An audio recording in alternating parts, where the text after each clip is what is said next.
Hola a todos, mi nombre es Andrés Tadeo Robles García y yo les voy a hablar sobre la historiografía virreinal durante el siglo XVIII. Bueno, primero hay que dar un contexto histórico sobre la época en la que nos encontramos. Bueno, hay que mencionar que España va a ser gobernada por los Borbones después de la Guerra de Sucesión que se dio entre 1701 y 1714. Bueno, antes de los Borbones, los que se encontraban al mando era la familia de Habsburgo, pero ante la muerte de Carlos II va a haber una lucha por el trono, la cual se dio entre el archiduque Carlos de Austria, heredero de los Habsburgo, y entre Felipe d'Anjou, el cual era nieto de del rey Luis XIV de Francia. Y bueno, se va a dar una lucha para ver quién asciende al poder y finalmente el resultado de la guerra fue favorecedor para España con el ascenso de la familia Borbón.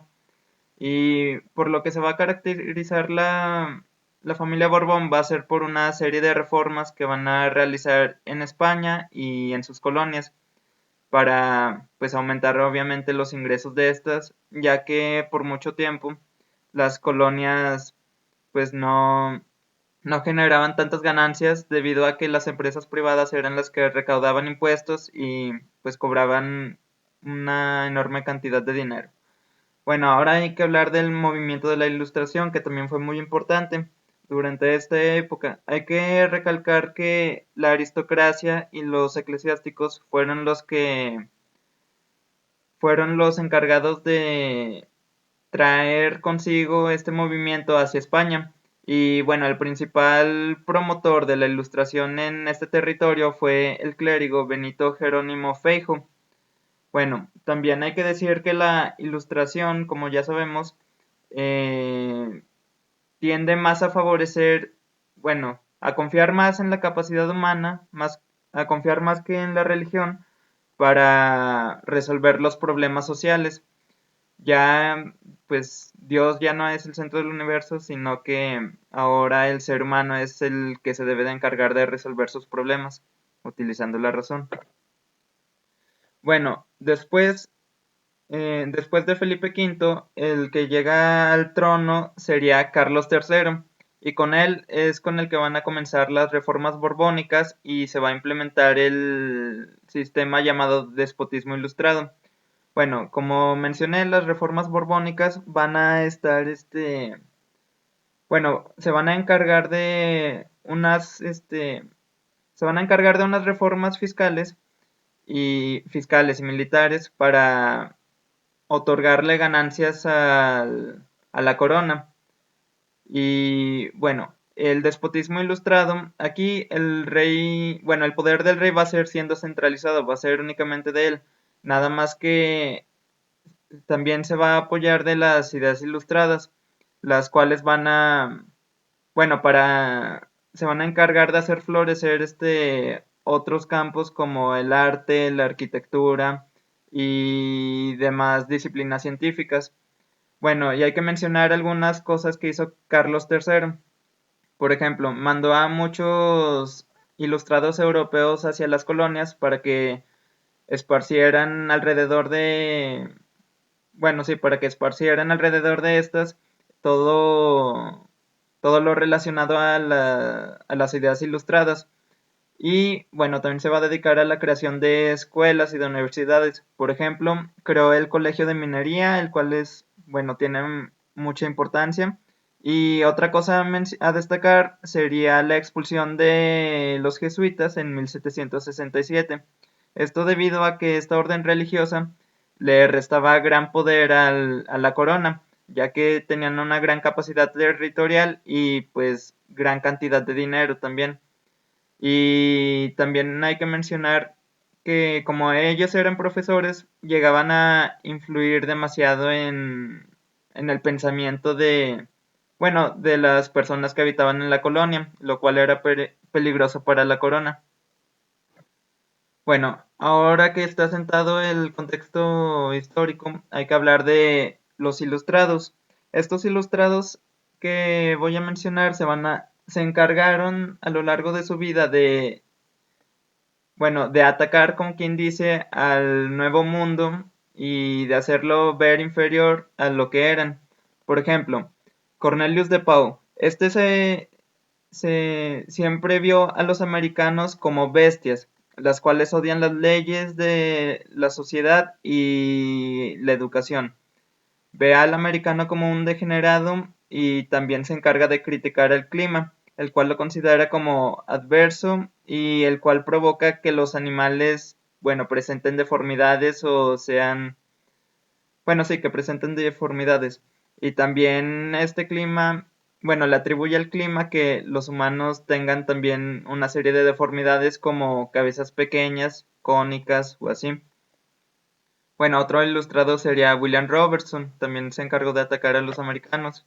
También Reynald fue, bueno, fue alguno de los que atacó al continente y a sus habitantes. Buffon también fue otra persona. Él se encargó también de criticar a los animales del Nuevo Mundo, diciendo que, o sea, a pesar de que encontraba similitudes y diferencias, mencionó que no eran tan corpulentos, que eran inferiores a los que se encontraban en Europa. Y además mencionó que, bueno, que el continente americano carecía de varios animales que sí existían en Europa. También decía que el clima era adverso y que por eso los animales no eran tan corpulentos y más bien eran débiles. Bueno, en referencia a los animales americanos.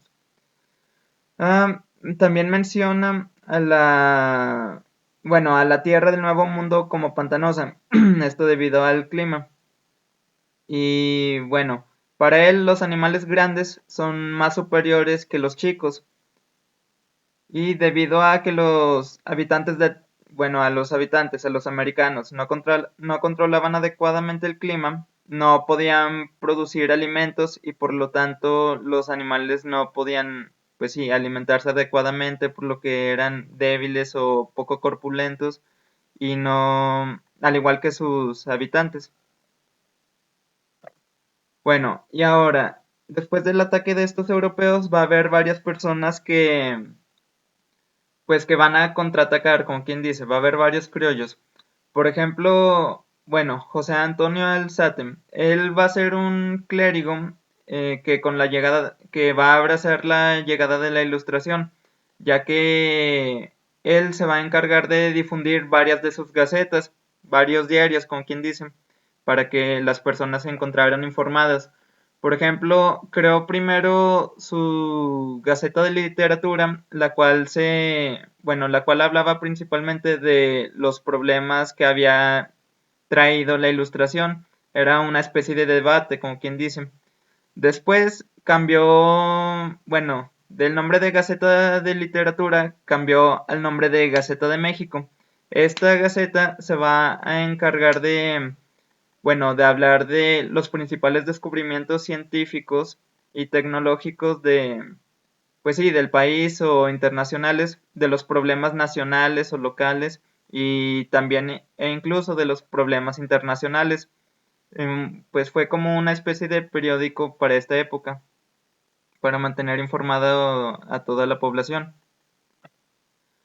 Bueno, otro personaje importante fue Antonio de León y Gama.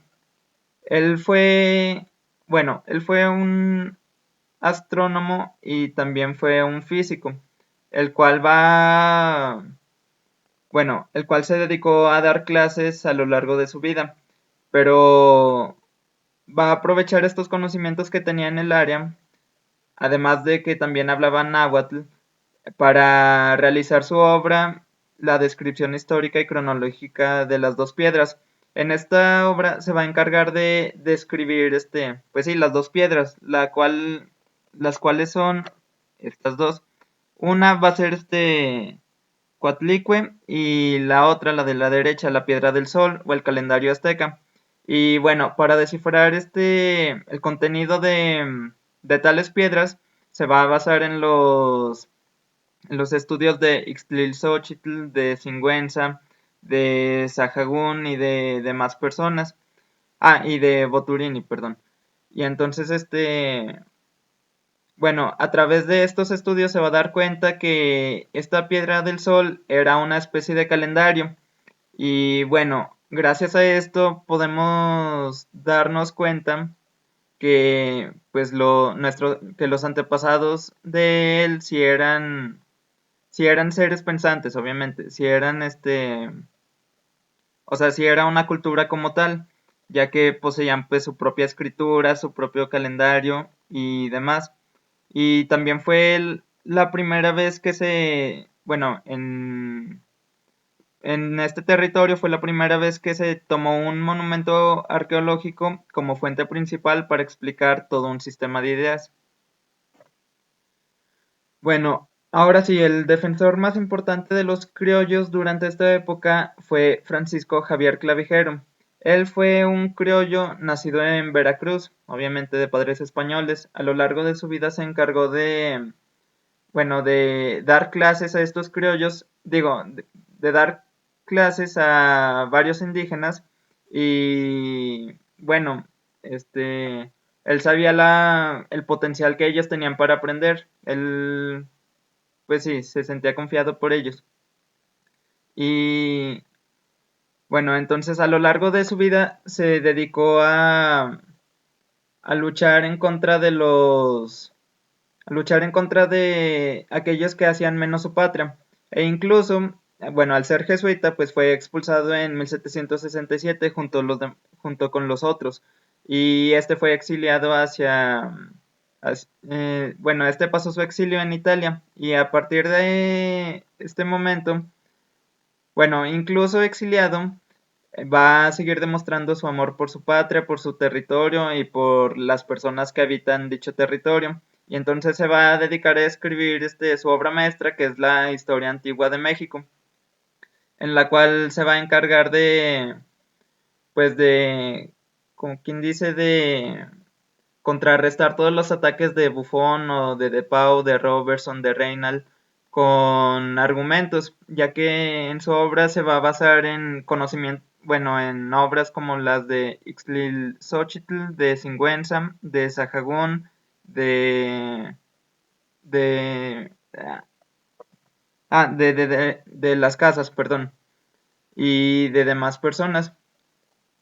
Entonces, él se va a encargar principalmente de describir las características geográficas bueno, las que hicieron menos estos ilustrados, la flora, la fauna, y también va a defender a los habitantes y el lenguaje de los mismos.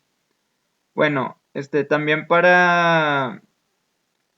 también se encargó bueno, de describir la constitución de México, bueno, del México antiguo, desde cómo eran las elecciones, la coronación de los reyes, desde los distintos rangos de nobleza que había, bueno, las actividades como la agricultura, el comercio, la función de los tribunales o magistrados y bueno, otras actividades como las que eran el teatro y la poesía.